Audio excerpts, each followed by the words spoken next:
आप लोगों के लिए मैं हिंदी की पोएम स्वर्ग बना सकते हैं की व्याख्या जो है लेकर आई हूँ। पहली हमारी जो व्याख्या होगी, धर्मराज से लेके आशंकाओं के जीवन। धर्मराज ये भूमि से, आशंकाओं से जीवन।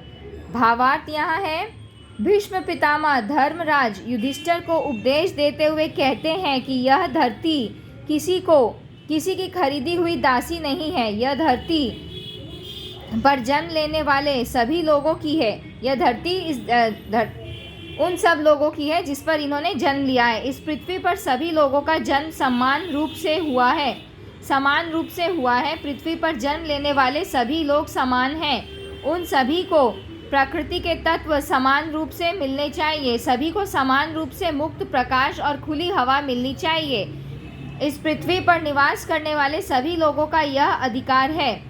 पृथ्वी पर जन्म लेने वाले हर व्यक्ति का विकास हो, उसमें किसी प्रकार की बाधा न हो, उन्हें किसी प्रकार की चिंता, भय, आशंका का सामना न करना पड़े। यह धरती, आकाश, धूप, हवा सभी पर सबका समान रूप से अधिकार है।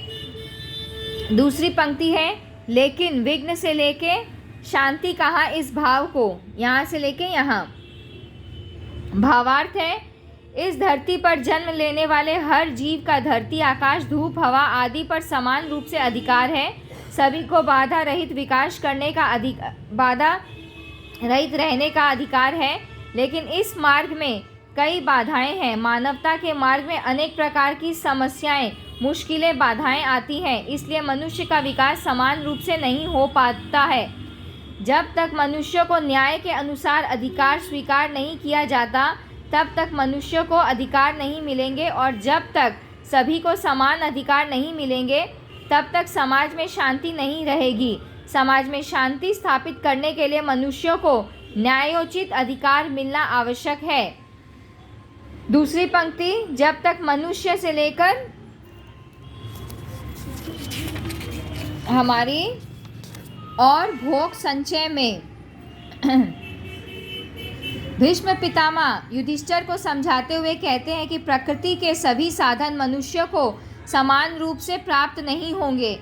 तब तक समानता के आधार पर सबको समान अधिकार नहीं मिलेंगे और संघर्ष की समाप्ति नहीं होगी। जब तक मनुष्यों को सुख प्राप्त करने का समान अधिकार नहीं मिलेगा, तब तक कोलाहल समाप्त नहीं होगा।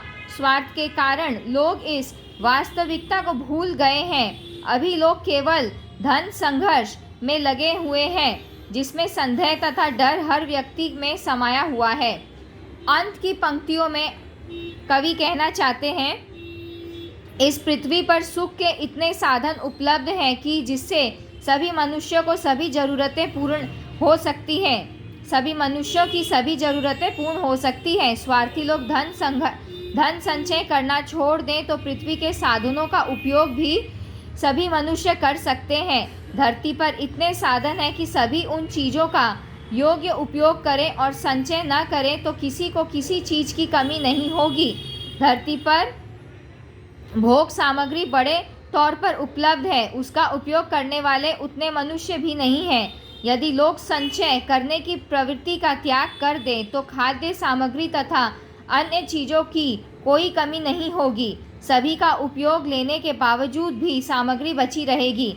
ऐसा हो तो सभी लोग समान रूप से सुखी रह सकते हैं। इससे ही यह धरती पल भर में ही स्वर्ग के समान बन सकती है, और स्वर्ग में जो सुख है वह सुख इस धरती पर उपलब्ध हो सकता है।